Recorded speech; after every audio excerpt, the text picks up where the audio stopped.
waiting for us to conclude our work. We thank you for your patience. We would like to ask you to introduce yourself so that we can address you accordingly.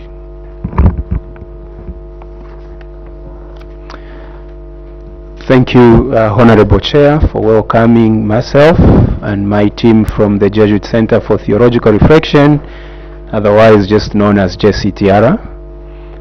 I'll begin by introducing myself, then I'll ask my team to take a round and introduce themselves. I am Father Daniel Mwamba Mutale. I happen to be the Executive Director of the Jesuit for Theological Reflection.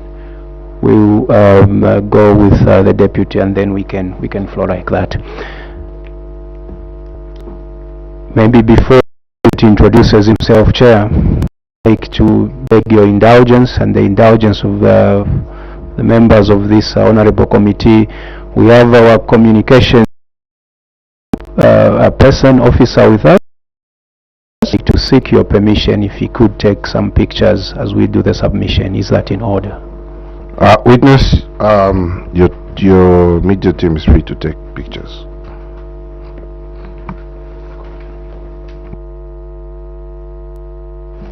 Thank you so much.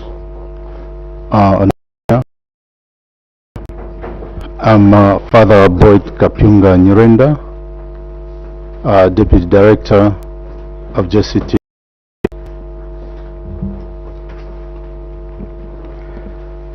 Good afternoon, Chair. My name is Lombe Michael Kasanda. I am a Program Officer with the Jesuit Center for Theological Reflection. Thank you. Good afternoon, Chair, and good afternoon, honorable members. I am John Kunda Sauti, a Program Officer at the Jesuit Center for Theological Reflection. Honorable members on my right. Good afternoon. I'm Sister Liempe Petronella, a Program Manager at JESUIT. And I am Bernard Mwaba, the Communications Officer at JESUIT. Thank you, Chair. I'm Jacqueline Sabao, Member of Parliament for Jigankata constituents. I'm the Vice Chairperson of this Select Committee. I welcome you. Thank you, Chair. JCTR, you are welcome. My name is Simon Banda, Member of Parliament for Petauke Central. I'm also a member of this Select Committee. Thank you. Good afternoon to you. I'm Kakubo Stanley, Member of Parliament for Kapirimposhi constituency in Central Province.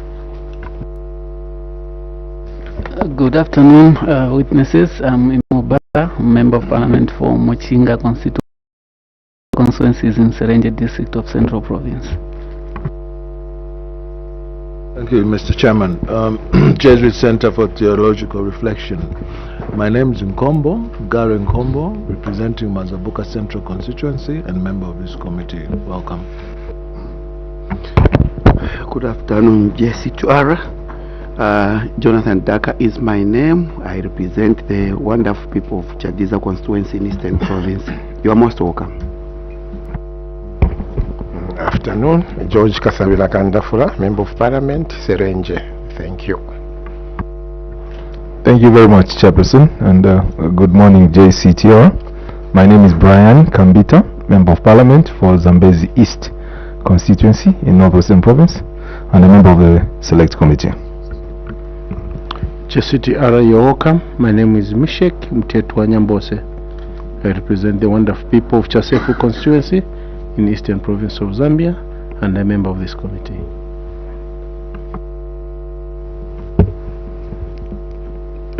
Good afternoon, Jesuit Center for Theological Reflection. Mungandu Davison is my name. I represent the good and humble people of Chama South constituency in Eastern Province. You are welcome. Thank you, Chair. Welcome, witness. My name is Newton Samakai, Member of Parliament for Mwinilunga constituency in the Northwestern Province. Secretariat. Thank you, Chair. Good afternoon, JCTR. My name is Sanford Mwinde from the Office of the Clerk. Thank you. Permanent witness. Thank you, Chair. Good afternoon, witness. My name is David Mwengwe. I'm Parliamentary Counsel from Ministry of Justice. Thank you. Witness, as you make your submission, I would like to take this opportunity to confer you with immunity as provided for under Cap 12 of the laws of Zambia, which provides you immunity against prosecution for what you submit before this honorable committee, the same immunity that honorable members enjoy for what they submit on the assembly. Witness, you are guided not to mislead this committee, and that should you mislead this committee, the reverse applies. However, witness, for guidance, would like you to focus particularly on the specific recommendations in line with the ramifications of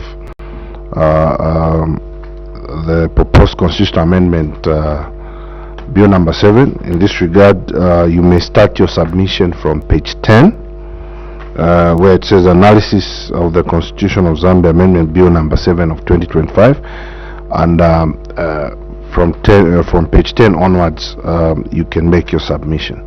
The honorable members have a copy of your submission and have indulged to take note of some of those submission on the historic aspects of constitutional amendment in Zambia, and indeed on your organizational background as JCTR. But however, you are free to make your submission in that regard. I thank you. Thank you very much, Honorable Chair, and to the all esteemed House. Today, the Jesuit Center for Theological Reflection, JCTR, is grateful to this esteemed Select Committee for according us an opportunity to make a submission on the Constitution of Zambia, Bill N.A.B. number 7 of 2025. Honorable Chair, yesterday the JCTR was in receipt of a letter inviting us to make a parliamentary submission, which was shared, and I can see that the members of this esteemed committee have a copy. I've taken note of the guidance, Chair, and I do seek further indulgence if I can summarize the points, even beginning from 10 to the end of it, but in summary form. Witness, if you are able to do so, you are free to make those summary submissions. Thank you very much, Chair, and thank you, esteemed members of this committee. Honorable Chair, I'd like to state from the outset that as a center, as a JCTR, the process that has led up to where we are today making this submission, we're not in support of the process itself, Chair. In our view, process protects content. We would have preferred a much different process, but all the same, we honor this invitation to make specific comments and submissions on the proposals in Bill 7. Our presentation commences with the most profound statement in Part 1 of our Constitution, which says, "We the people." Chair, we the people, through the wisdom of our forebearers, foremothers and forefathers, have created a model of our own democracy that is widely admired, even internationally. Over the years since independence, our model of democracy has facilitated, among many achievements, the following: alternation of a governing party, peaceful transition of power, successive elections, respect for human rights, that is freedom of association, freedom of speech, the right to vote, among many wonderful rights that we enjoy. Growth of political parties, the media and civil society. accountability and transparency measures, participation of citizens in democratic governance processes, prudent management of financial resources, not only in the management of elections, but in the management of our economy as well. Chair, it is against this backdrop that the JCTR wishes to make its submissions on specific proposed amendments in Bill 7 of 2025. Begin with Article 47.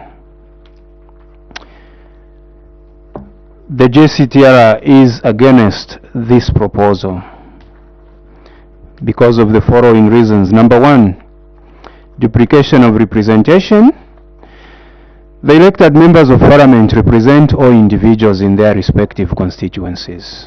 MPs selected through the proportion of votes will have no physical constituency as we understand the amendment. This implies that they're going to represent their respective quotas. Then the quotas in the constituencies, the same quotas that they represent, are there in their constituencies, and we see this as a duplication.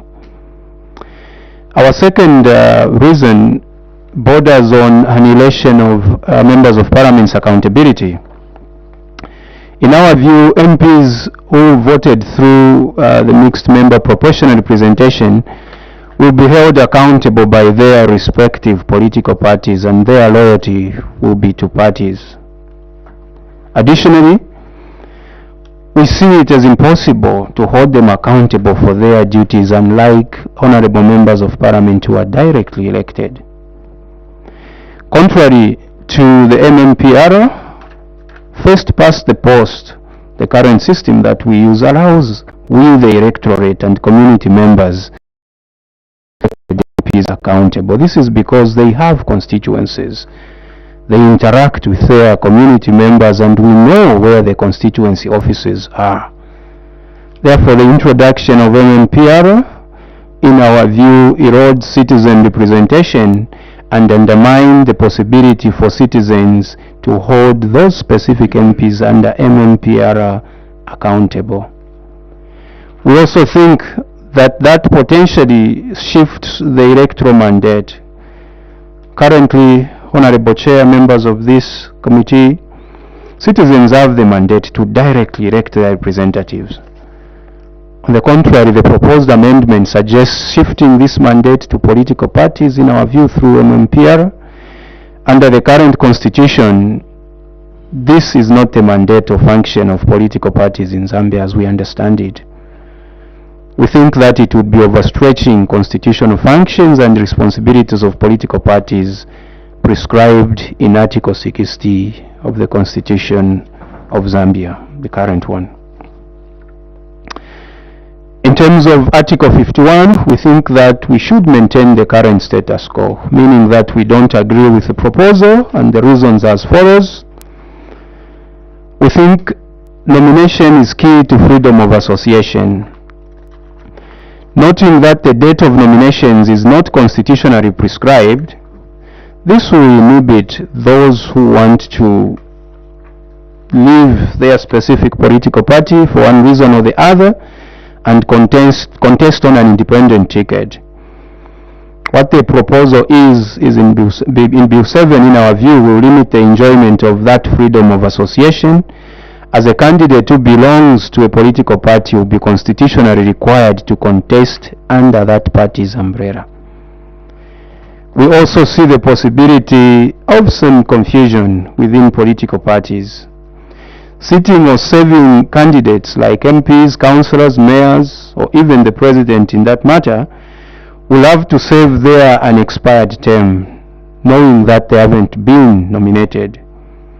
We think that this has a potential to breed intra-party confusion and the possibility of decamping from their own political parties, some internal protest or discontent, and the termination of one's political prospects or career. We also see a paradox in terms of belonging for those MPs, mayors, councillors who may be affected. We think that this proposal will create a constitutional paradox. For instance, will face a dilemma of either abandoning their political party area, or being replaced, or finishing a term and failing to contest as an independent candidate.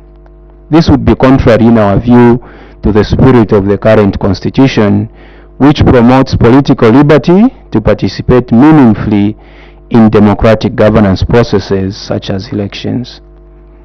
On the proposal to amend Article 52, political party representation.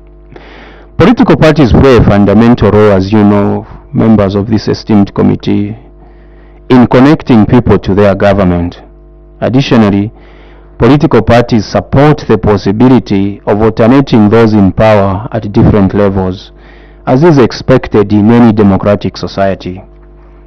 Therefore, amending this clause will reduce the principle of alternating the government in a democratic society. Resignation due to political duress. Given Zambia's history and record, unfortunate in some cases, of political violence, some political parties or political or influential figures may pressure a leading or a popular candidate to resign. This, in our view, would occur under political duress, potentially depriving a candidate of the opportunity to seek justice and in turn jeopardizing both the candidate and their political party. While the amendment aims to safeguard against frivolous resignations at the 11th hour, it could also, in our view, disadvantage parties whose candidates have a valid reason for resigning, such as health. We therefore recommend that the amendment allow for a specific time period, a month for instance, before an election, during which fresh nominations can be filed due to resignations, corruption, or malpractice. Further, we also recommend maintaining that candidates should be disqualified for corruption or electoral malpractice rather than just a court decision, as is suggested in Bill 7. This, we believe, will prevent a weaponization of courts against candidates. On the proposal to amend Article 57, we, JCTR, submit that the current provision of the Constitution of Zambia remains as it is because, number one, a proposal to amend 57 potentially undermines consistent representation. All elected officials are elected based on the fundamental principle of representation. Hence, limiting by-elections to independent candidates is democratic.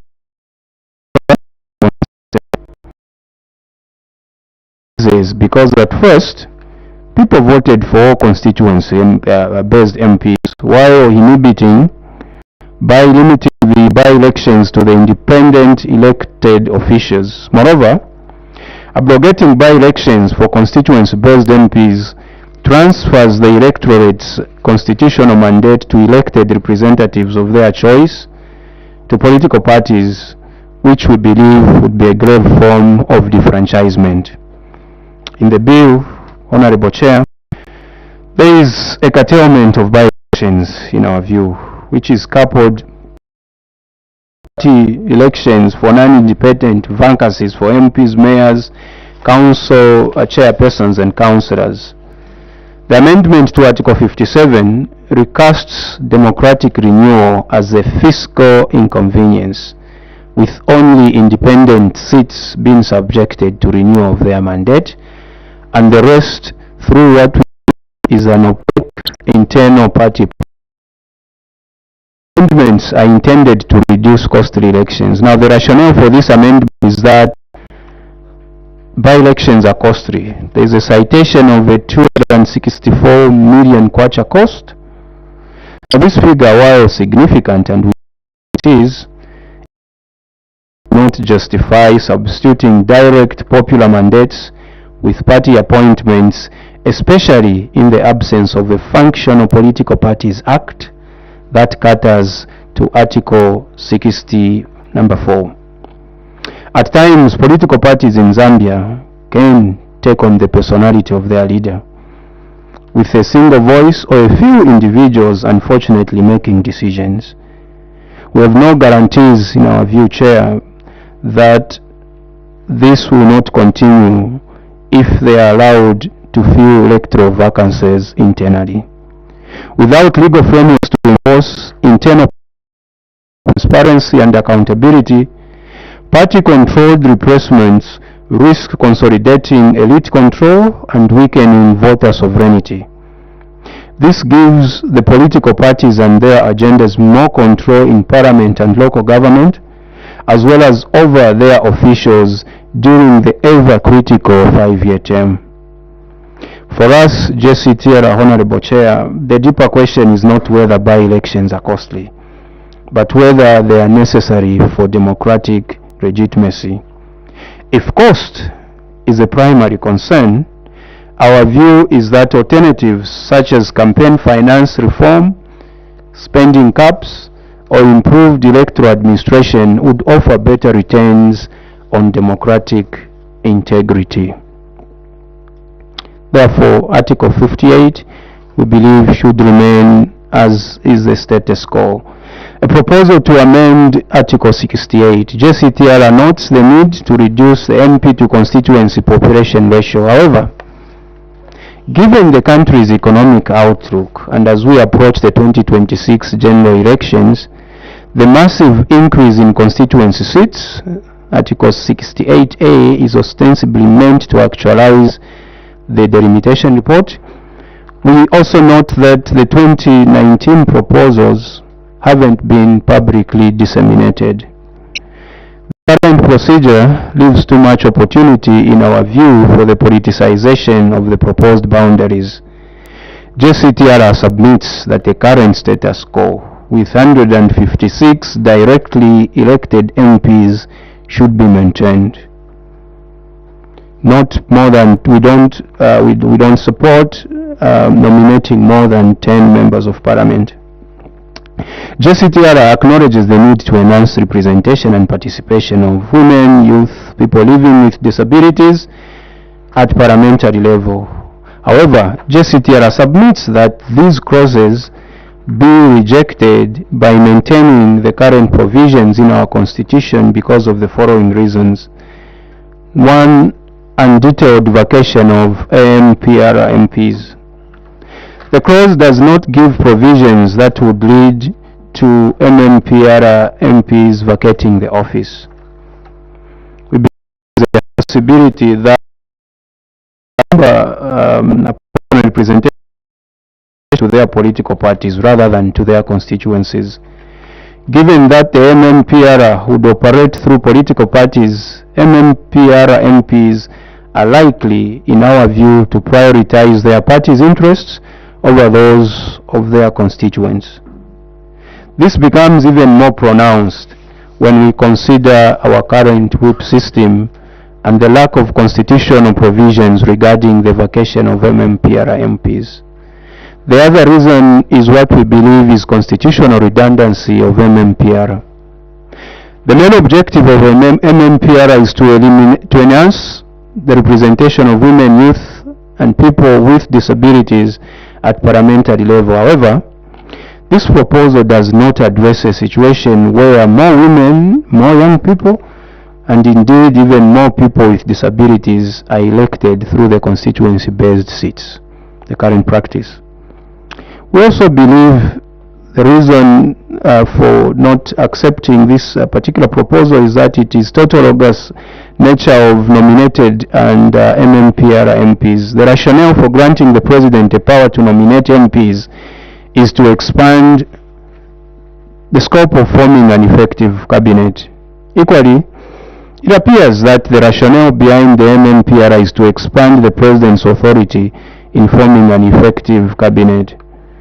Therefore, if MMPR is to be adopted, we think that it would be politically prudent to remove one of those means that we have in the current constitution, such as nominating MPs that pretty much come to the same effect or support the same rationale. We think that MMPRs potentially can also make it difficult for an independent president to govern. In the case that Zambia has an independent president, the MMPR can easily make it difficult for an independent presidential candidate to govern the country. Everyone is represented, we believe, through elected MPs, as has been highlighted already, or constituency-based elected MPs. In the current constitution, an elected MPs represents the entire constituencies, including women, young people, people with disabilities, and they have access to the MPs, as I pointed out. They know where the offices are and how to access their MPs. On the contrary, the MMPR MPs would not have a physical constituency, and therefore their representative role would not be as effective as the constituency-based MPs. We believe that Article 71 and 72 should remain as in the current constitution. We think that the proposal for Article 73 is a question of semantics. Yes, more clarity is needed in the constitution. We do appreciate the proposal to clarify better. For Article 81, JCTR submits that the current status quo be maintained.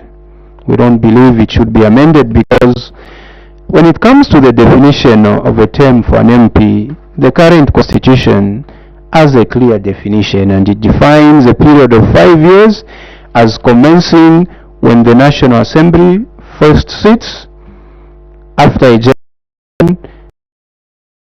Parliament is dissolved. We don't see any lacuna in that definition. It is very clear when it begins and when it ends. We also have a difficulty on what exactly constitutes a 5-year. If we are to stay strict and say we need to make the term 5, we know firstly that the date of general elections is constitutionally set. Considering the suggestion of starting a term at swearing in, then it implies that the date for the next general election would fall before the actual 5 years. So we were wondering how this would actually play out. Otherwise, we believe that the definition as it is in the current constitution suffices. Additionally, in an instance where there is a petition on presidential elections, we are not sure what it would mean. Would it mean that MPs would not have served a 5-year term and so forth and so on? We think that the definition as it is really works just as well. Furthermore, the bill proposes to amend Article 81, Part 3, which states that Parliament shall stand dissolved 90 days before the holding of a general election. On the contrary, the bill proposes that Article 83, Number 3, read as Parliament shall stand dissolved a day preceding the date of the next general election. JCTR, Honorable Chair, submits that the current status quo be maintained as in the Constitution because, first, we believe that the campaigning field should be leveled. We believe that this amendment would lead to an unlevel playing field, a biased campaigning field, if you like. The proposals undermines the ability to ensure a leveled campaigning field by allowing incumbent MPs, in our view, to retain some benefits of office, many benefits of office as state officers. We also see it as an economic burden. We think that it is economically problematic as MPs would continue drawing on their benefits, including salary, the other entitlements that are due to MPs, and support from parliamentary staff during the 90-day period during which they are constitutionally barred from conducting any business. We also believe it inhibits freedom of association by MPs. I've referred to this point. With a proposed amendment to Article 81, Part 2 of Parliament being dissolved a day before elections, we believe that that proposal gives MPs wishing to go independent very little maneuverability and limits their freedom of association that I've spoken to already. Article 103 is okay insofar as it seeks to clarify and to make clear by using the word, replacing the word here with determine, and as I pointed out, clarification is always welcome. The proposal to amend Article 116 of the Constitution of Zambia, Article 116 of the Constitution of Zambia falls under Part 7, which is about the executive. In the bill, there is a proposal to amend the clause by the insertion of the following new clause immediately after Clause 3. Number 4, notwithstanding clause. Number 3, the office of minister shall become vacant 90 days before a general election. In this case, new clauses are proposed requiring that cabinet ministers, Article 116, Section 4, vacate their offices 90 days before a general election. While this is seen as progressive, non-contentious amendment aligned with previous court rulings intended to avoid the illegal stay of ministers in office and the misuse of public resources during campaigns. We do submit that this seems to be a progressive proposal. However, the JCTR does not support the current formulation in the bill. We suggest that a further constitutional amendment to Article 116 be done to constitutionally mandate the President to appoint cabinet ministers outside of National Assembly. We believe this will strengthen the separation of powers between the legislature and the executive. A proposal to amend Article 117 of the Constitution of Zambia. We do not support the current formulation in Bill 7. Article 117 of the Constitution of Zambia falls under Part 7, focusing again on the executive. The bill proposes to insert another clause, Clause 3, stating that notwithstanding Clause 2, the office of the provincial minister shall become vacant 90 days before a general election. This new clause is proposed requiring that the provincial ministers, as in Article 1173, vacate their offices 90 days before a general election. Using the same logic that I spoke to, Chair, in Article 116, the provincial ministers should not be allowed to campaign with what we call public advantages or even public resources. The JCTR submits a further amendment to Article 117 to allow for provincial ministers to also be elected. We believe this increases and enhances decentralization that we've been pursuing as a nation for some time now, and also accountability over provincial level development. A proposal to amend Article 153 of the Constitution of Zambia, JCTR submits that the current status quo for the composition of local councils be maintained. This is because, number 1, we think that the proposal that is in Bill 7 potentially undermines separation of powers. This is strongly opposed as retrogressive because it compromises the fundamental principle of separation of powers and decentralization. It will, in our view, also imply that the returning MPs to councils will make them fall under the Ministry of Local Government and Rural Development. We believe it undermines MPs' oversight role of the executive's performance, Article 63 in reference. Making them members of the council, making MPs members of the council again, involved in policy implementation such as the Constituency Development Fund, we believe creates an inherent conflict of interest and politicizes the decentralization machinery and process. We think it also constitutes interference with the local authority's ability to perform its functions, contrary to Article 152, number 2. A proposal to amend Article 154 of the Constitution of Zambia, JCTR submits persons be maintained as provided for in the current Constitution. Furthermore, JCTR wishes to propose that all elective positions have term limits. In Article 158 of the Constitution of Zambia, JCTR submits that the current status quo as provided for in the Constitution remain because, 1, we see a potential for politicization of councils. Article 158 amendments would align council vacancies with the party appointment mechanism as proposed for MPs, further politicizing local government development and entrenching party politics into the local authority. Proposal to amend Article 159 of the Constitution of Zambia. We think this is a fair proposal as it enhances access to justice and timely conclusion of the election disputes. Again, this proposal seeks to clarify what is in the current constitution. Amend Article 176, Part 3 of the Constitution of Zambia. JCTR submits that the status quo, as in the current constitution, remain unchanged, because we believe that the proposal that is there lowers the caliber of the Secretary to the Cabinet. The Secretary to the Cabinet, in our view, is an important functionary of government, and we believe the highest standards should be maintained. We view the proposal as lowering the caliber of office, risking the politicization of appointments, and potentially weakening public service structures rather than strengthening public service delivery.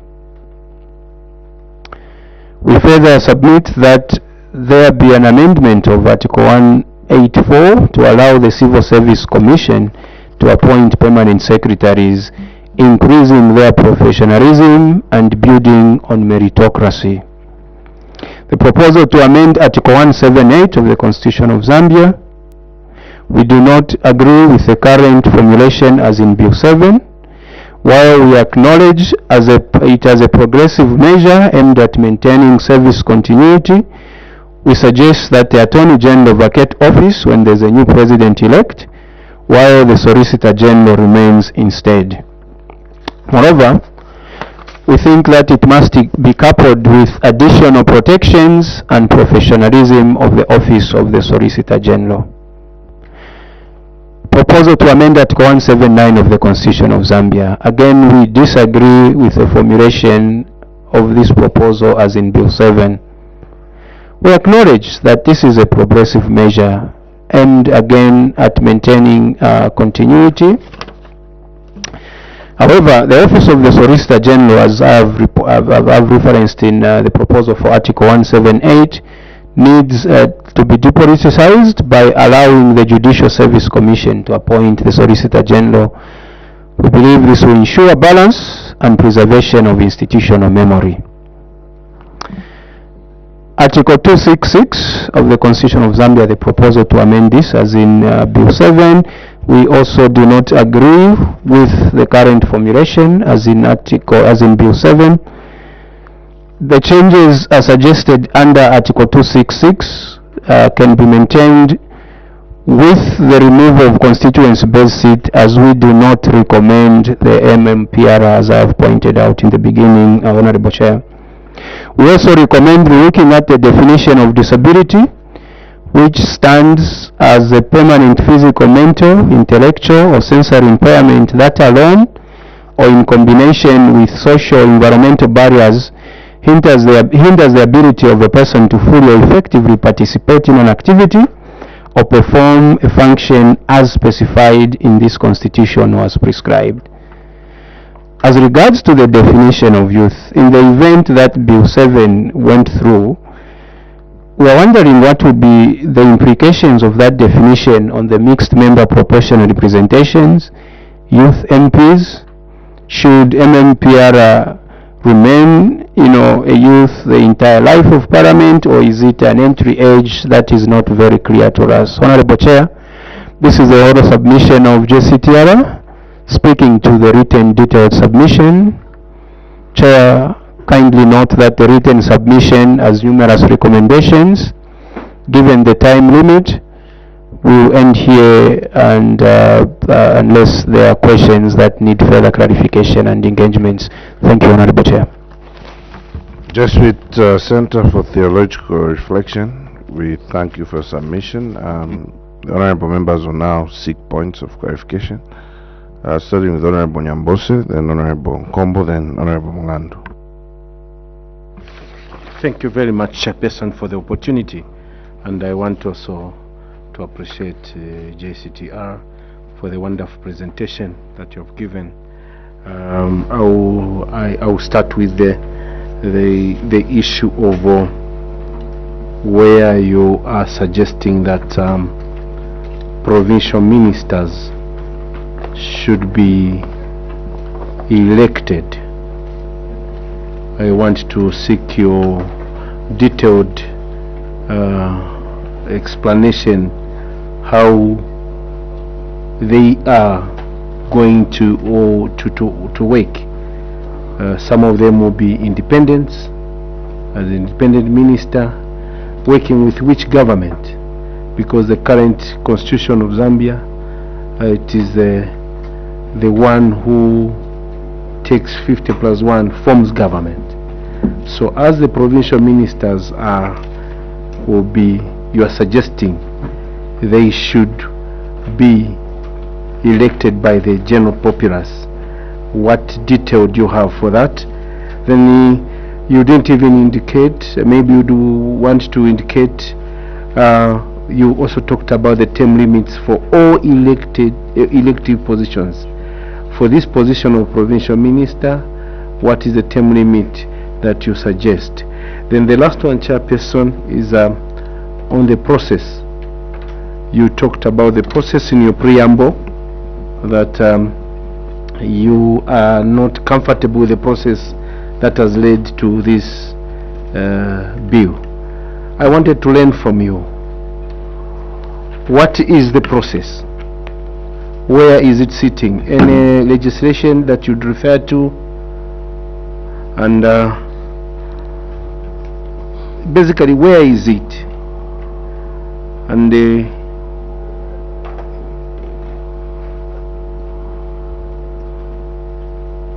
maybe just those two are okay. On the process, what is the process? Where is it sitting? Where is the process that has been, in your view, not being followed? Thank you, Chair. Thank you, Honorable Nyambose. You're also guided that the issue of provincial ministers does not form part of the objects of the bill, but you are free to comment. It's of no effect to the actual objects of the bill. Honorable Nkombo, then Honorable Mlando. Thank you very much, Mr. Chairman, and thank you very much to you, JCTR. Before I ask my question, I'd like to preface it with what I believe about constitutional making process and legislation in general, that sometimes there is preponderance of comforting the unsettled and maybe unsettling the comfortable as you change the law, because the law applies to everyone. I want to invite you to page 14 and 15 of your submission, and this is to do with your arguments about why you would like to leave the status quo of Article 52 regarding what you call yourself. You acknowledge that there would be frivolous reasons for one to retreat or drop off a race. I also put it to you that if the reasons are frivolous, it therefore goes without saying that they also become vexatious, because the process is grossly disrupted. And I'm talking in the case of frivolous reasons of withdrawing from a race. And I want to give a practical example where in a presidential run you have 20 candidates. Of those 20 candidates, this country, as you know it, has normally been running elections based on a two-horse race. If I'm right, then you have 18 other candidates, and I'm giving a hypothetical example to help you, in order to help this committee. So you have a two-horse race. In 1991 it was UNIP versus MMD. In 2006 there were a few more parties that registered, and they've been growing. The numbers have been growing. And I also know you know, if you don't, I apologize, that there have been a proliferation of surrogate parties that establish in order to just support, to be like a leech on another political party. And you've seen it happen, where at one point there are endorsements. The president of this party endorses this president and endorses this president. So, hypothetical quick example, 20 political parties contest, it's a 2-horse race, and then a month or say 15 days before an election, one candidate drops off because they were backing the incumbent and they would like the incumbent to extend their stay in office. And this becomes just a trend. Do you not see a constitutional crisis where an election can be postponed for even 1 year, that as long as someone decides I'm withdrawing for their own reasons, frivolous and vexatious, that's what I describe it to be, wouldn't you as JCTR find a middle ground? Because that's what constitution making process is. You represent a constituency. It's not a political constituency, but you do represent, you may be few here, 1, 2, 3, 4, 5, but behind you is the Jesuit Center for Theological Reflection. We are also representatives here, and existing by the Constitution of this Republic, and also given the mandate to legislate. We are the only ones here in this country for now who are given the mandate to legislate, not any other.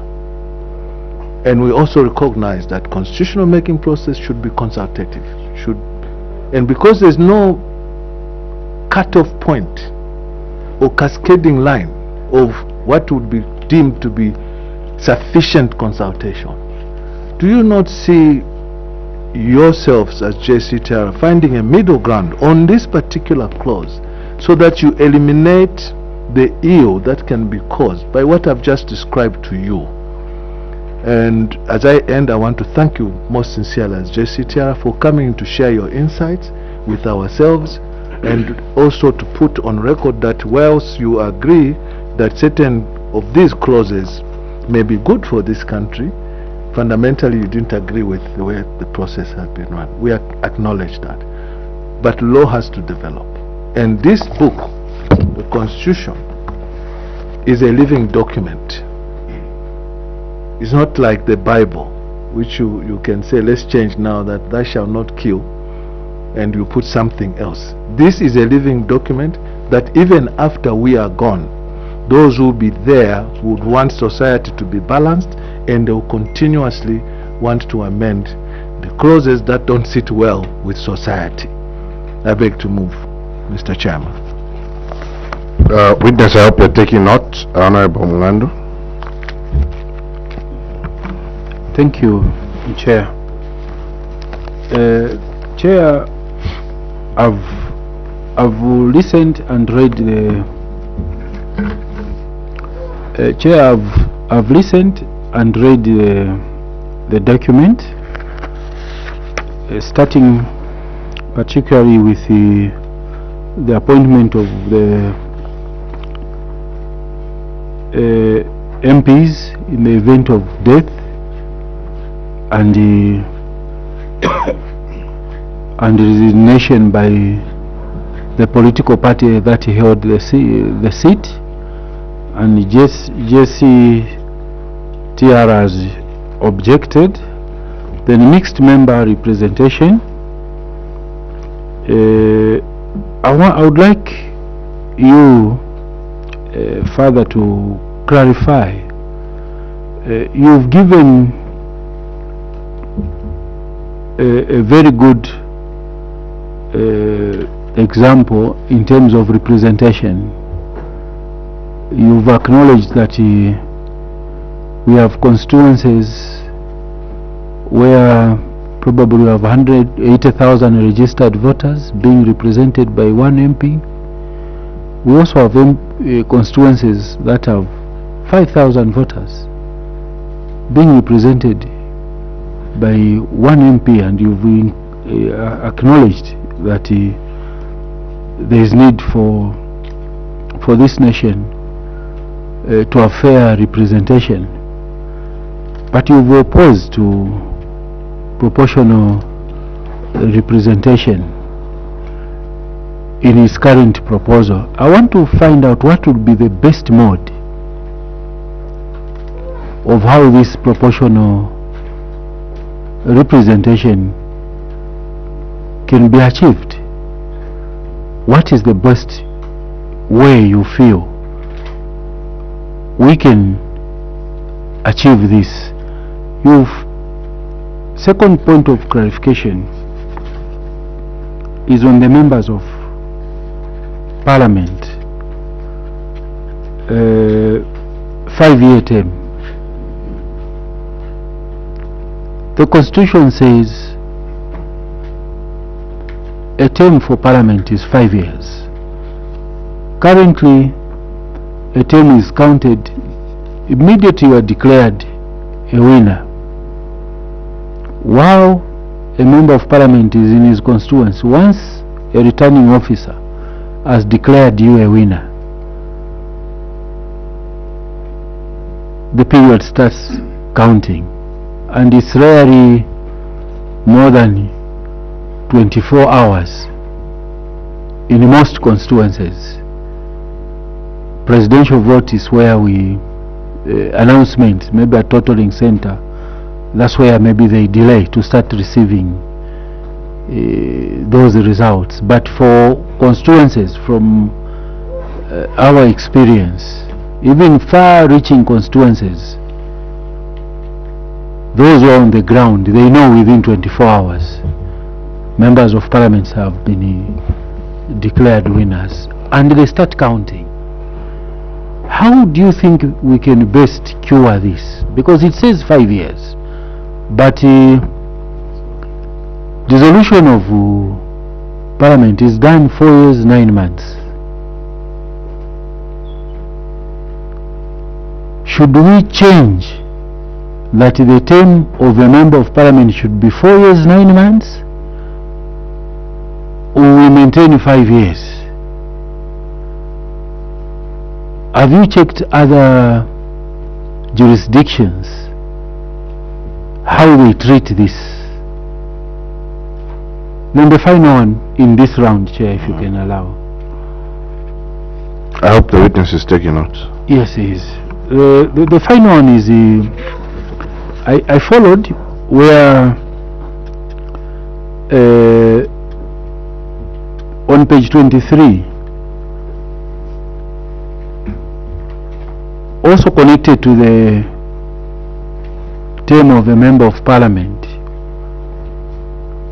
that the 3 months that Parliament will be deemed, because it's deemed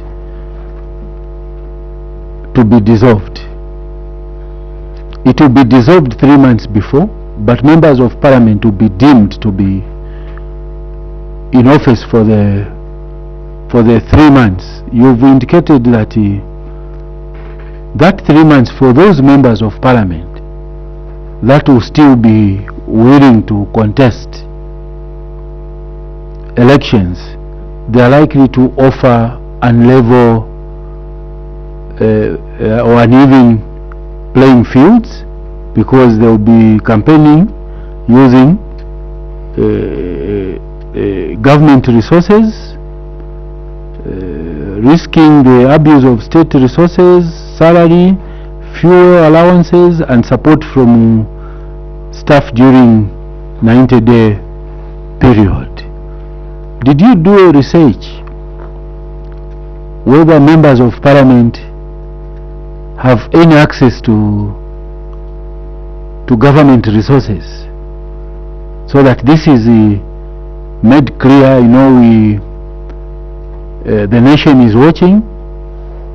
Did you do any research whether members of Parliament, in terms of transport, they are given fuel, vehicles, or indeed they have any access to public resources. I submit, Chair. Witness, you may attend to those points of clarification. Thank you, honorable members, for the pertinent questions and for engaging us on our submission. I will speak to some of the questions, and my team here we will also attempt to speak to the pertinent points that you've raised. I also wish to say I may not necessarily follow the order in which you honorable committee members spoke. The question of the process and what is deemed sufficient or insufficient.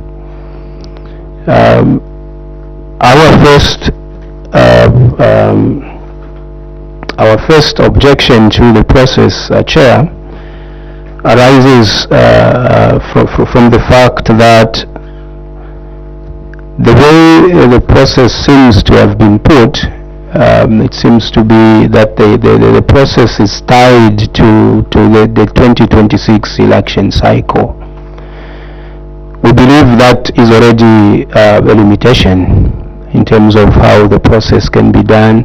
We might disagree on what constitutes sufficient or insufficient time. We think that putting in that limitation, implying a limitation, is already giving us a constraint of time. I don't need to stress this, honorable members. You know yourselves how expansive our nation, Zambia, is. Hold the witness. Yes. We are not aware of what you are.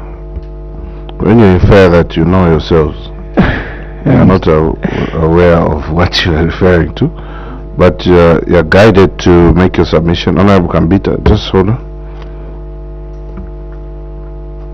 Yeah, go ahead. Point of clarification, Chairperson. JCTR, thank you very much for your comprehensive submission. But again, I'm getting worried with the response you are just providing right now, where your submission is based on what you deem to be, what seems to be, because you are making an assumption. You're making an assumption of saying it seems to be tied to the 2026 elections.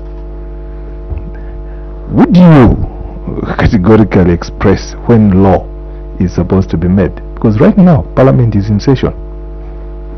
This 13th National Assembly runs from August 2021 to September, to August, somewhere around May 2026, and any day of those Parliament can be convened and will pass a piece of legislation including the Constitution. So then, how does your line of thought come to align the constitution making process with an election? Is there any correlation in your submission? What is backing your submission? Chair, I thought I need to get this clarification, because it might be misconceived out there if JCTR is allowed to proceed on that trajectory. I submit. Witness, you are guided. You may make your submission. Continue making your submission as you were.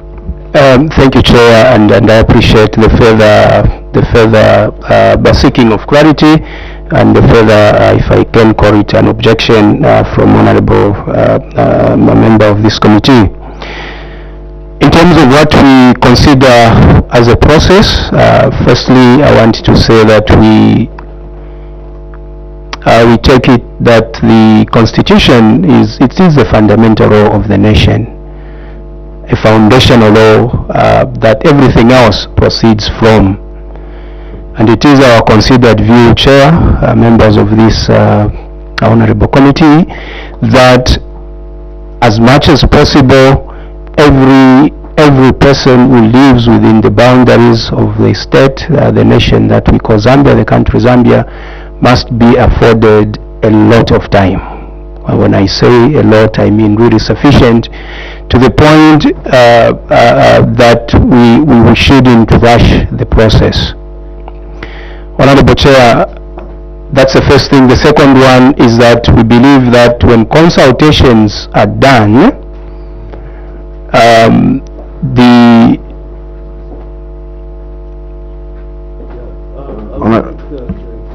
carry us along.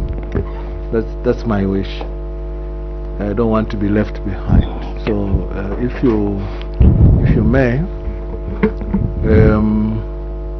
please don't depart from the issue of the nexus or the connection that you've referred to the next activity of next year, the election, to this process. And why I'm asking this is because this process did not start now.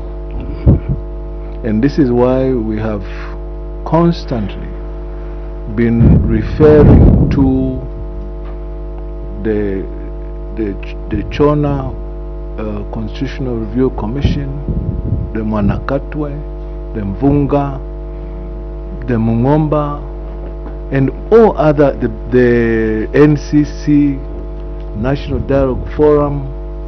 All these come as a package. And whatever government that comes after the current government sitting in the executive will have to rely on these submissions that came from these honorable commissions. I want you to convince me, because in my hands here, if you allow me, Chair, I'm holding the current constitution that has provisions about legislative authority. And if you allow me, I'll just quote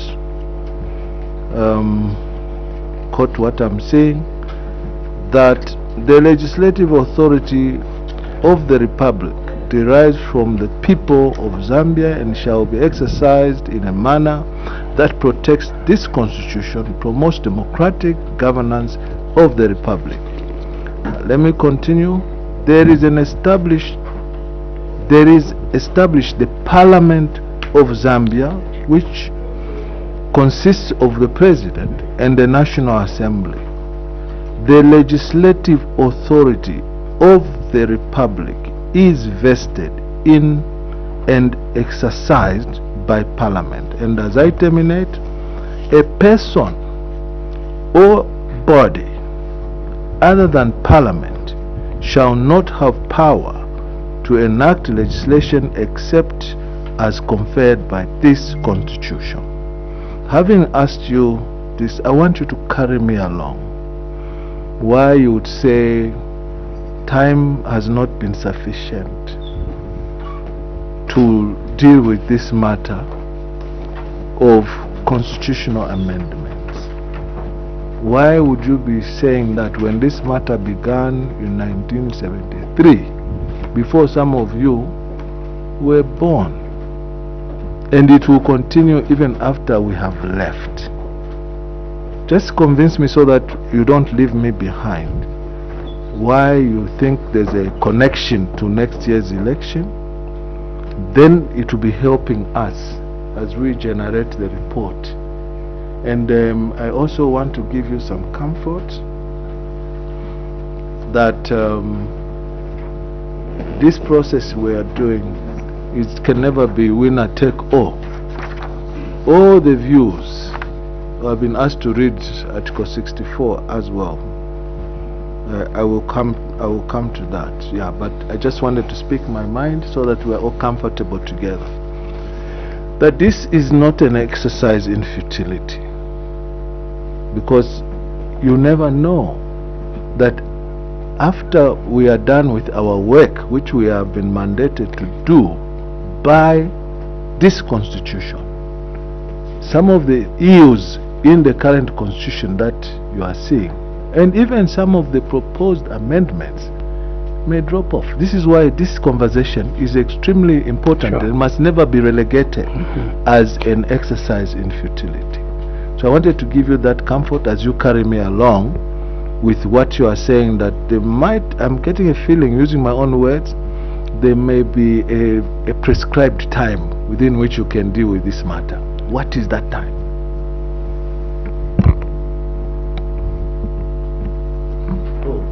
Thank you, Honorable. I would like the witness to exhaust. So I want us to move in this fashion where we allow him to exhaust, then we can, otherwise we'll lose some of the issues. But thank you for that intervention. But let's allow the witness to exhaust fully. Thank you, Chair, and I also appreciate further questions from Honorable Nkombo. I appreciate that. Chair, as I understand the question, with the process and with reference to the specific constitutional amendment that we are speaking to, when I speak about the question of time, Chair, I'm speaking about the time that was there for consultations by the technical committee. Chair, we would have loved to see much more time allocated for consultations. We had time that was slightly over a month. Our country, in our view, is very huge with very vast places, particularly in the rural parts of our nation. We thought, or we think, that there wasn't sufficient time for our brothers and sisters in the remotest of areas to move, whether as individuals, to come to the provincial centers and make submissions in the few days that they were given and a few hours. Yes, we admit that there was a provision to make submissions online. Chair, I'm speaking from my experience.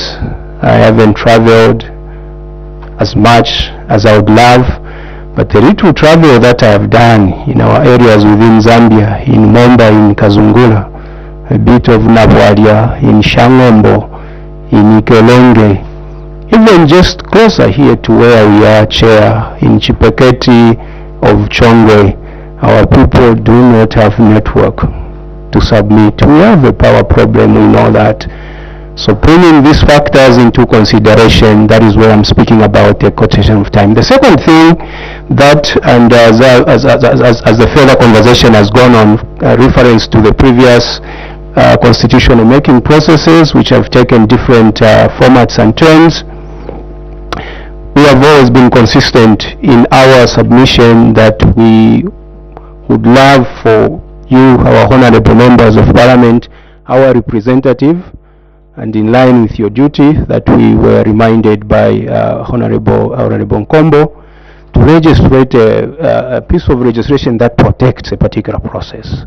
We believe it should be guarded. If it is not, if the committee or commission or whichever body is constituted is not protected by a law that you would pass or would have passed at the commencement of a particular process, we believe that may not really come up with a process that brings in contents that are protected within sufficient time. Yes, I admit that we can have different definitions of what time that be, but with reference to the specific process, a consultative process, we could have done better on time. I'll leave it for the process, I'll leave it at this point. Let me allow my other colleagues to speak to the different questions and interventions that you made. I thank you, Chair. Thank you, witness, and as you respond, be brief, otherwise you will attract interjections, because yeah, be brief. I wanted to, thank you, Chair. I wanted to refer to Honorable Nkombo's question that was concerning the middle ground. If I remember now, the resignations. Yes, you referred to page, I marked it, 14 to 15. So when I go to page 16, although that wasn't emphasized, I would want to seek indulgence to see how this could be interpreted. So page 16, on top there we have a recommendation, although it's not in bold, we said we therefore recommend that the amendment allow for a specific time period, such as that is related to nominations, such as a month before an election, during which fresh nominations can be filed due to resignations, corruption, or malpractice. Because we recognize that frivolous reasons and also grave reasons can rise when there's political competition. Some people could be intimidated, others could want to, well, I don't have the statistics, but malpractice can take various forms.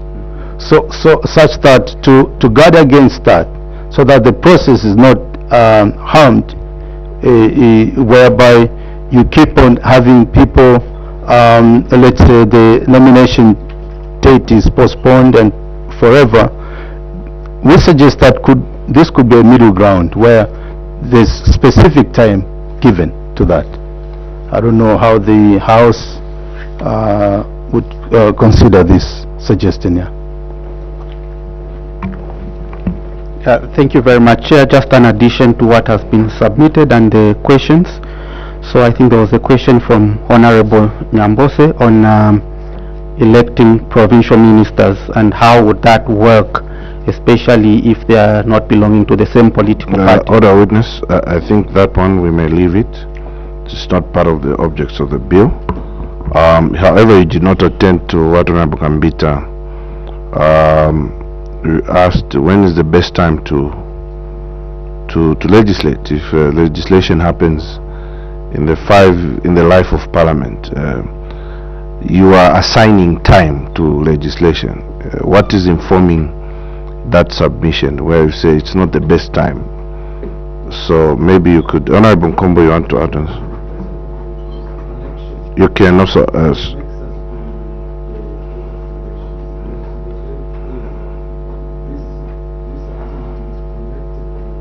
you can switch on the mic, Honorable Nkombo.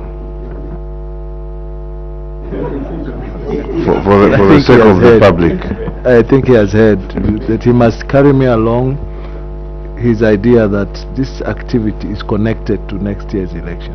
I think as clear as that. Thank you. And in that regard, before you answer that, Honorable Samakai has an intervention of the same nature, so I'll allow it. Honorable Samakai.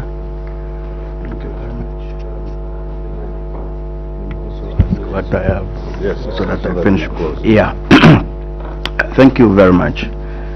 I think that the constitutional processes in this country has come from quite far. I think from 1968. Okay, but I will start from 1973. You know what happened in 1973? We had a constitutional amendment, and the same year was an election year. And for that matter, that's when Mwinilunga East was created in 1973. So the constitution was approved in that year, in the same year of the election. In 1990, again, the election was in 1991, but we had to change the constitution in order to allow multipartism. Okay, so next to elections again. In 1996, you had Monakatwe, Constitutional Review Commission. Again, 1996 was an election year. Okay, 2011, under MMD, I think Honorable Nkombo would attest to that. There was a constitutional process, the amendment to the constitution that failed. 2011. 2016, there was an amendment to the constitution which went through, approved in 2016, and the same year on the 5th of January 2016, and the same year we had a general election. 2021, there was an attempt to amend the constitution again, and that was in the year of the election. So what is this about, this amendment and time? You know, this is 2025 and the election that is coming in 2026. I thought we could demystify this, you know, and put ourselves to speed. My substantive question, Chair, is on the MMPR. I think there is a categorical no from the JESUIT Center. But I want to go back and say, in all these constitutional amendments that I have talked about, this issue of looking at the marginalized groups, the women, the youths, the disabled, was echoed by the people of Zambia from 1990, 96, 2011, 2016, and 2021. It has been featuring. Okay, it has been featuring. This is something that the people of Zambia want enacted in their constitution, and you have said no. I think just back that that idea. On the issue of delimitation, the issue of delimitation is in the constitution of the Republic of Zambia, that every 10 years we shall carry out a delimitation, because the numbers would have increased. We have a situation where some members of parliament, like Honorable Mungandu was saying, are representing a fewer number of people in their constituencies. Okay, for instance, I want to just give you an example of Munirunga. Munirunga is 18,000 kilometers squared, and Munirunga goes into Ruapura 3 times. 3 times Munirunga is what Ruapura is, but is being represented by one member of parliament. Okay, with a population of 136,000 people. And then you look at the size, you look at the population, also you look at the resources that are coming to the constituencies. Talk about Ikelenge. Ikelenge could be 3-4 times Munirunga, but they are getting the same resources. And this is why the people are saying, can we get the same amount? Can there be equity? We have achieved the equality, if you want, but the issue of equity is still a challenge in this country. And part of the reason why the delimitation is coming in apart from it being in the constitution, is the attempt to ensure that we share the national cake equally amongst our citizens, because you said we can remain the way we are, and this is why I, on behalf of the people of Zambia, I'm putting this to you, and think about how the people of Zambia are looking at this issue of delimitation. Thank you, Chair. Thank you. Witness, take note of us. This is the last set of questions, then we're going to close the meeting. I want to direct you to page 31 of your report. Page 31 of your report, the last sentence, you are saying ECZ to conduct a fresh delimitation review to adequately guide the delimitation exercise. This is one of your recommendations. I just want to understand why, when there's a report that has never been implemented on delimitation, a 2019 report, why do you require a fresh delimitation report when the country is sitting with a report that could not be actualized? and which was recommending over 90 constituencies. Take note of that, and I will allow Honorable Sabao. Then we shall subsequently close the meeting. And secondly, witness, you talked about power, energy crisis. There is never a time any country in the world has no economic issue. Should that stop the legislative process?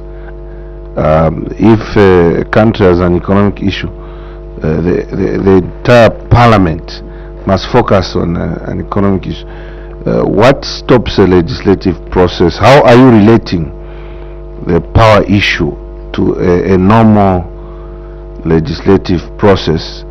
And lastly, you talked about consultation. Can you maybe speak to a country which consults every citizen on a constitutional amendment? Maybe just an example of one country that consults every citizen. And this is, we want this to come out so that we understand, not us to give you our view, but to understand your view as to why not all citizens are assembled in the council, why all citizens are not assembled in parliament, why do people choose representatives to legislate. Bank those. Honorable Sabao, you may proceed. Then your question, your response will formulate the conclusion of our interaction on this particular issue. Honorable Sabao, you can proceed.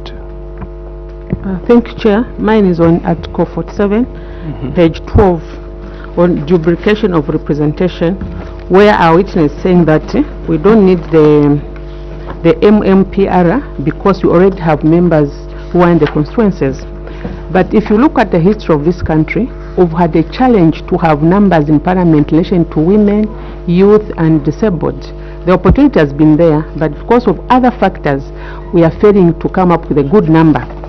But however, when we talk of poverty, we always say that poverty is the face of a woman. Why? It's because women have not been given an opportunity to be part of the decision-making processes of this country. Even while you are there, you came 5 of you, there's only 1 woman in the group. It means already the voice is not strong. And the people, the drafters of this article, they thought of affirmative action to help this disadvantaged grouping of people to be part of the decision-making processes of this country. So now, as you as our witness, why are you against this bill, this article, to increase the number of women, youth and disabled people in parliament? I submit, Chair.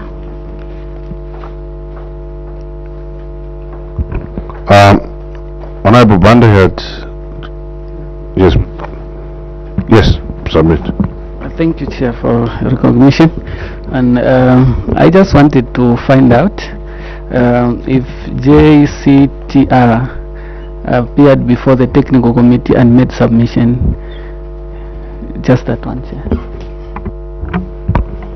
JCTR, you take those questions?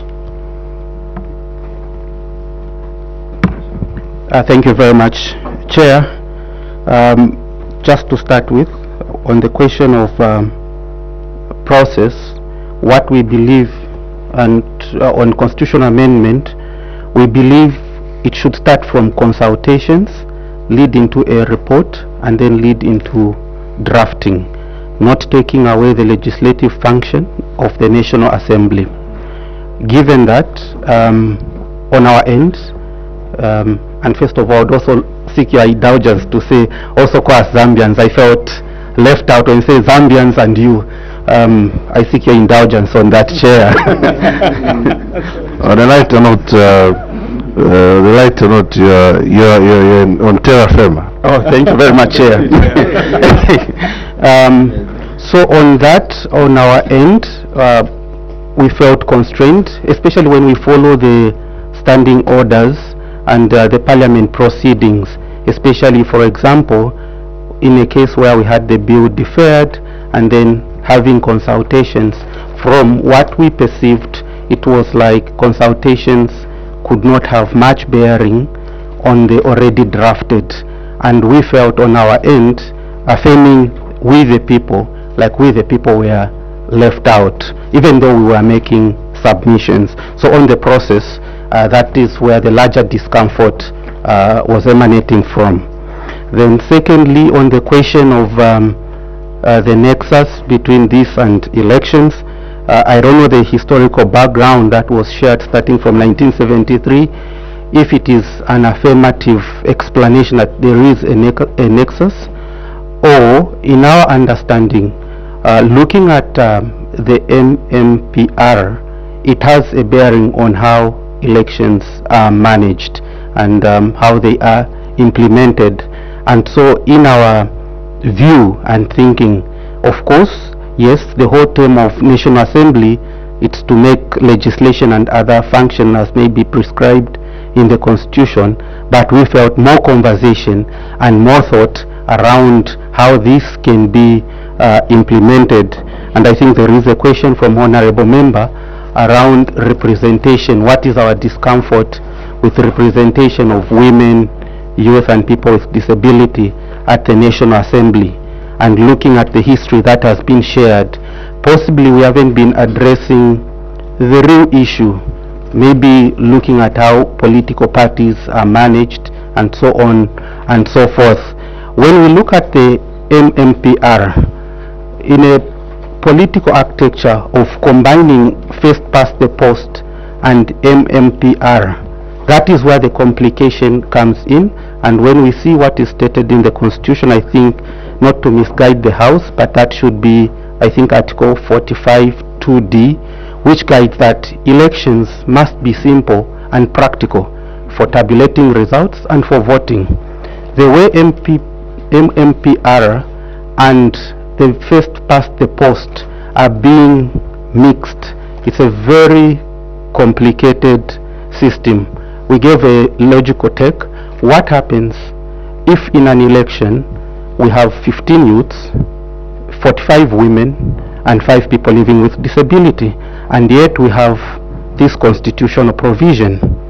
And also we've noticed in fighting inequalities, we shouldn't go the extreme. I think in the past there were programs with girl child promotion, and today we are back at looking at boy child promotion.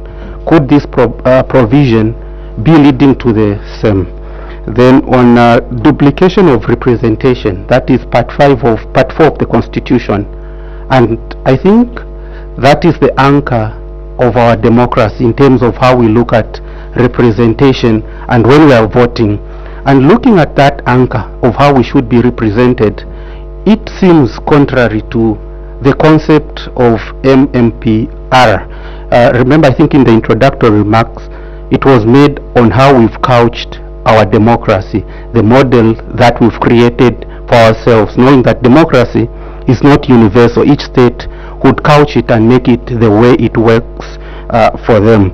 So it's on the process, the procedure, and the underlying concepts leading up to that. And that is why even on the process, we would have loved to see a situation where we have guiding principles, so that we are testing the clauses. If we say our guiding principle 1 is separation of power, we will take that clause and test it against the guiding principle. As it stands, we don't have guiding principles to shape what we are looking for, and that becomes much challenging. On the recommendation to look at delimitation report, so we are beginning to think, you know, when you do a research, when there is novel data, you need to do another research to inform your action. So looking that the exercise was done in 2019 or 2018 or about there, that is 6-7 years, and a lot of economic activities have happened. A lot of population migration internally have happened, and so at a time maybe Lusaka had a smaller population as compared to Copper Belt. Maybe people have migrated, and so novel data would be needed. And so when we look at Article 58, which merely gives a recommendation on delimitation, once ECZ carries that, for us we look at that to say we can develop this novel data and inform our interpretation of that. Then the last bit on delimitation that was raised, giving some areas being vast, issues of equity. We do understand that, but also conceptually, understanding delimitation is an exercise for managing votes. We understand delimitation in the context of, if we delimitate, it should help me if I go to vote, I don't queue up at 04 and vote at 16. So when we look at development in that context, again looking at the provision, not to misguide the House, but I think that should be 163 or 162 that establishes CDF. Another political party may decide to say our route of development will allocate 500 per constituency, and that would mean what we had banked on in terms of development would be misguided. And looking at the role of executive who handles development, then a nexus between delimitation and development, it's very weak. Thank you very much, Chair. I can conclude from what you guided, Chair. Please conclude, and as you conclude, you respond to Honorable Nkombo's question of carrying him along on how this particular amendment you feel strongly relates to elections. You're still not Thank you, Chair, and thank you, Honorable Nkombo. I want to begin by appreciating the historical context that was provided for our various constitutional attempts to review the Constitution that have been done. I want to state, as I pointed out in my opening remarks, that we are a growing democracy and we learn from where we've been. I want to state also that we learn from other jurisdictions, our brothers and sisters. A question was posed as to which country we can point to. I believe that South Africa and Kenya do provide really good examples in our, not that we should do what they did, but just in terms of principles of how the processes went. I'm not saying we copy and paste as computer experts say. I'm saying in terms of looking at principles, Chair. The question of, I need to state categorically, Honorable Nkombo, that the 1 month plus a few weeks that was provided, and some of the contents that are in there, MMPR for instance, do speak to an architecture that we use for electoral governance, and that is where I'm drawing that nexus, Honorable Nkombo. That's where I see it as linked. Can it be done afterwards? Obviously, but in this context, what I'm seeing and the perception that I'm getting from that particular one content, and our time, the speed with which we did the consultation, I get this perception. Again, it is a perception, Honorable. I'm not casting it in stone, but I'm putting it as a perception created that it seems to be tied to 2026. But I appreciate the concern. Thank you. Yes, Honorable Nkombo. I know you were asked him to close, but I am duty bound to thank him for his just immediate past comments, and but to also let him go, bearing in mind that the system that we are proposing in this bill, or that is being proposed in this bill, only gears in after an election. Are you understanding me? That the MPs that may come through the MMPR will not take part. They will not be on the ballot. That's my point. They will not be on the ballot. They will only actualize depending on who gets what vote. So let's assume this was 2021. We're going into an election. Everybody is confident that they are going to win. Had PF won, they would have had more MMPR seats than those who came second. Am I right or wrong? Keep speaking, Honorable Nkombo. I don't know if I've carried you along, because I wanted you to carry me along. That the issue of the allocation of these seats that are coming under that system will only gear in after the results of the election. Am I right or wrong? Witness, I'm sure in the effort of carrying each other along, you are now carried along. On the nexus, unless if you want to clarify something. Okay, just a moment, Chair, my colleague would like to clarify something. Thank you very much, Chair, for giving me that opportunity, or giving us that opportunity. And thank you very much, Honorable Gary, for mentioning that about when the MMPR would kick in. And here now we are remain thinking, and reflecting.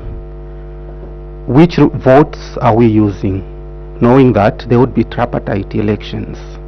Would they be presidential votes, or there would be a separate ballot for MMPR? No wonder, I think for us it would be complicated if we used presidential votes, knowing that there would be a character like me who would be a split ticket voter. President, I choose this political party. MP, I choose this political party. Councillor, I choose independent. So I got left behind if we keep the model of the tripartite election. Thank you very much. Witness, thank you for your submission. The purpose of this interaction also is for witnesses like yourselves to make a proposal of what can work better. As a committee, we're receiving proposals. So we've taken note that some witnesses are coming so strong to reject, and they have no proposal, no alternative proposal. I think the goal is to have develop a governance system with wider consultation, which includes witnesses like yourselves. So just to, before, unless Honorable Kombo you want to comment,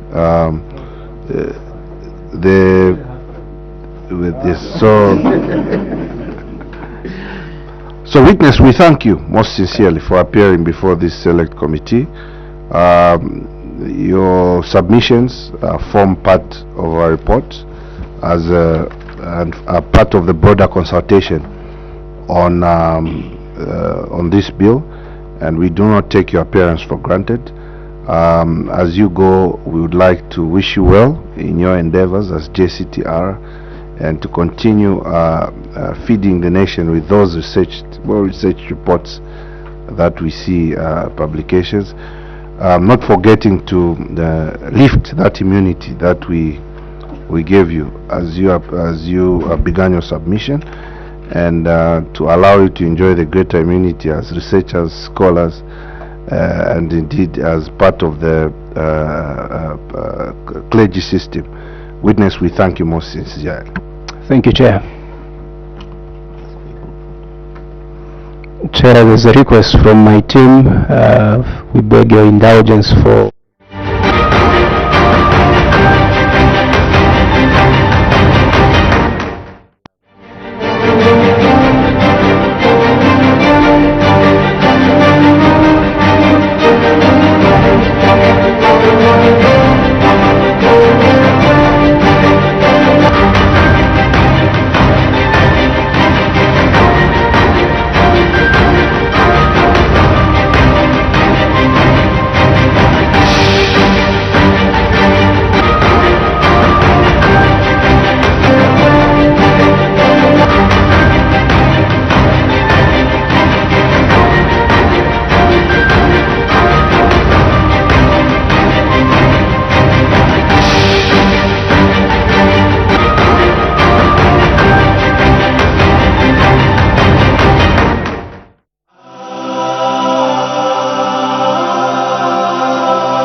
land that I cherish, so close to my heart.